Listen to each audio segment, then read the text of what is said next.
बान कहते हैं कि जब तक जिए आत्मसम्मान के साथ जिए। कहते हैं कि जब तक जिए आत्मसम्मान के साथ जिए। क्या बिना आत्मसम्मान के जीना भी कोई सार्थक जीने की बात है? इससे ज्यादा महत्वपूर्ण बात यह है कि कोई क्या बोले, करे, कहे, मुझे क्या मानता है आदि से अधिक है कि मुझे कौन खुद से बेहतर जान सकता है। हमारे भवांतर से अर्जित कर्म श्रृंखला शुभ अशुभ रूप में फल देकर निश्चित स्थिति के बाद निर्धारित होगी ही होगी।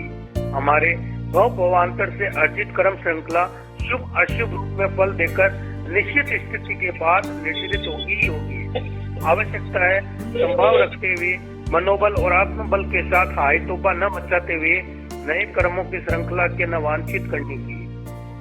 हमारे विवेक से हम ये समझते हुए कि हर गहन अंधेरी अमावस्या आती है तो पूर्णिमा की चांदनी बिखेरती रात भी आती है,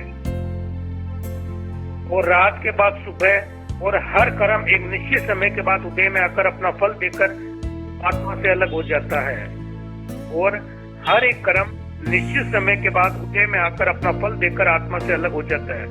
हम नए सिरे से और कर्म बंधन से बचें, जागरूकता बरतते हुए बंधे हुए को समता पूर्वक सहन करें, आत्मविश्वास और मनोबल को मजबूत बनाएं। गतिशीलता ही जीवन है। मन के हारे हार है, मन के जीते जीत है। मन के हारे हार है, मन के जीते जीत है। हमारे हौसले हमेशा बुलंद रहे, चट्टान की तरह। किसी भी परिस्थिति में हम कायर न बने।